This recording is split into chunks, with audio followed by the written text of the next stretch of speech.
दुश्मन बने जमाना, मैंने तुझसे यारी कर ली। 80 के दशक के आखिरी सालों और 90 के दशक की ये एक्ट्रेस नजर तो कुछ ही फिल्मों में आई, लेकिन अपनी खूबसूरती से सिनेमा के शौकीनों के जहन में बस गई। घरवाली बना ले मुझे और बाकी सैया, आपके सामने कसमें खा ले। वो अपनी डांसिंग स्किल्स के लिए भी काफी पॉपुलर थी। अंग आज लग जा, सजन ऐसे लगे ताजमहल हो। लेकिन आपको ये जानकर आश्चर्य होगा कि एक फिल्म की शूटिंग के दौरान वो सेक्सुअल हैरेसमेंट का शिकार हो गई थी। एक शख्स ने उनके साथ रेप करने की कोशिश की। मुझको तेरा प्यार चाहिए, ना कपड़ा गहना रे।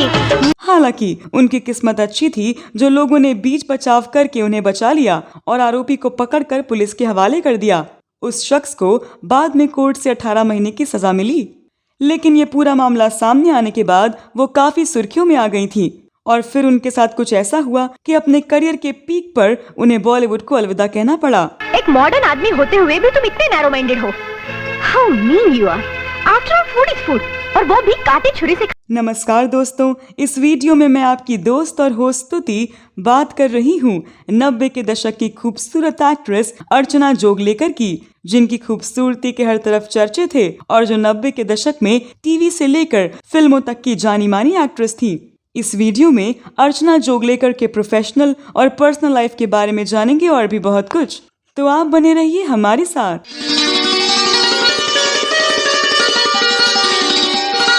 दोस्तों, अर्चना का जन्म 1 मार्च 1965 को मुंबई में हुआ था। वो मराठी परिवार से हैं। अर्चना की मां आशा जोगलेकर भी जानी मानी कथक डांसर थी और वे बेटी अर्चना के नाम पर मुंबई में अर्चना नृत्यालय चलाती रही। इसी डांस स्कूल में दूसरे बच्चों के साथ ही अर्चना ने भी कथक की ट्रेनिंग ली और कथक में निपुणता हासिल की।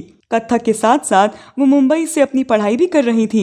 जब वो मुंबई यूनिवर्सिटी से कॉमर्स में ग्रेजुएशन कर रही थी तो कॉलेज में होने वाले नाटकों में कभी कभार हिस्सा ले लिया करती थी। हालांकि तब तक उन्होंने फिल्मों में करियर बनाने के बारे में सोचा नहीं था।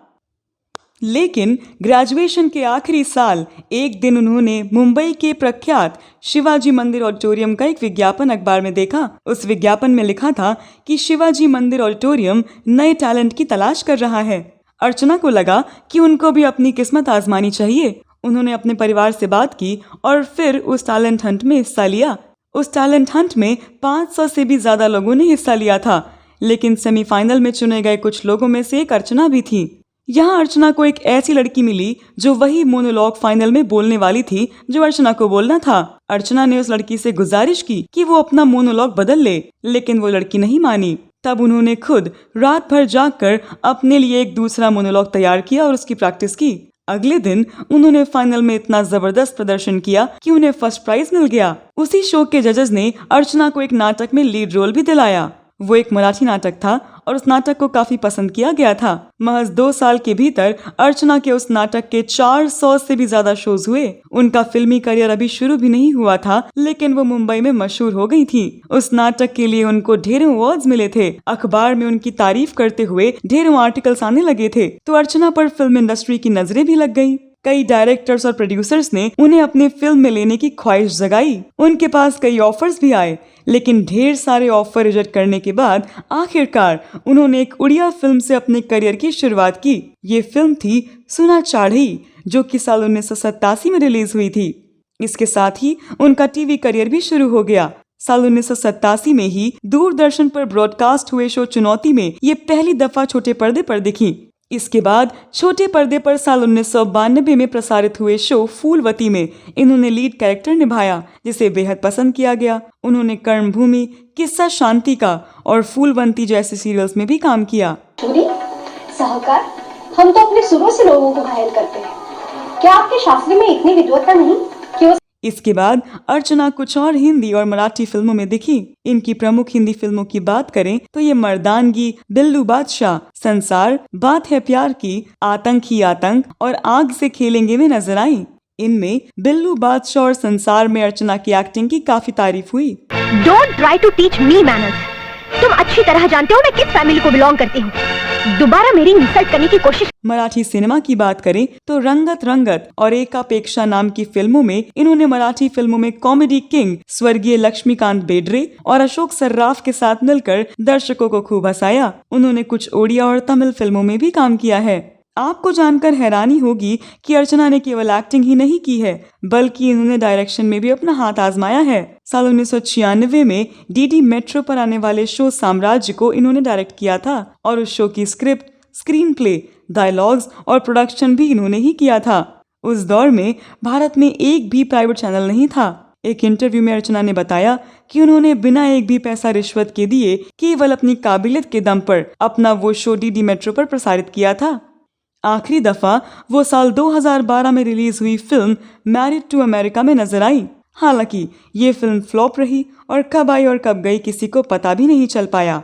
आपको बता दें कि 80 के दशक के आखिर और 90 के दशक की शुरुआत में ये पान पसंद के विज्ञापन में नजर आई थी और इनका वो विज्ञापन काफी पसंद किया गया था। क्या शादी हो तुमसे? काहे नहीं? पान पसंद, पान का स्वाद, गजब की मिठास। शादी और तुमसे?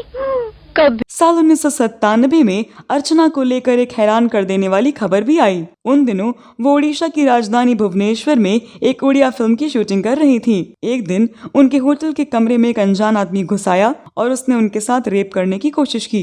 वो जोर जोर से चिल्लाने लगी तो होटल में मौजूद बाकी लोग उनके कमरे में आए। माजरा समझते ही लोगों ने उस अजनबी को पकड़ लिया और पुलिस के हवाले कर दिया। तकरीबन 13 साल तक मुकदमा चलने के बाद उस आदमी को अदालत ने 18 महीने की जेल की सजा सुनाई।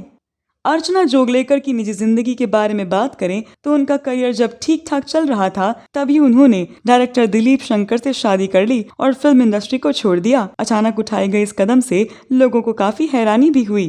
लोगों की हैरानी तब और ज्यादा बढ़ गई जब अर्चना भारत छोड़कर अपने पति के साथ हमेशा के लिए अमेरिका जाकर बस गईं। साल 1999 में उन्होंने अपनी मां के डांस स्कूल अर्चना नृत्यालय की एक शाखा अमेरिका के न्यू जर्सी शहर में खोली। अब वो अपने पति और बच्चों के साथ अमेरिका में रहती हैं। यहाँ वो अपनी डांस अकेडमी तो चलाती ही हैं, साथ ही अमेरिका की कई यूनिवर्सिटीज में भारतीय क्लासिकल डांस की क्लास लेने भी जाती हैं। हालांकि वो भारत लगातार आती जाती रहती हैं। तो दोस्तों, आप अर्चना जोगलेकर के बारे में क्या कहना चाहते हैं? आपके पास अर्चना जोगलेकर से जुड़ी कोई और जानकारी हो तो अवश्य साझा करें। ये वीडियो कैसा लगा कमेंट बॉक्स में जरूर बताएं। अगले वीडियो में मैं फिर फिल्मों, गीतों और फिल्मी हस्तियों के बारे में जानी अनजानी जानकारियाँ लेकर हाजिर हो जाऊंगी। तब तक के लिए नमस्कार।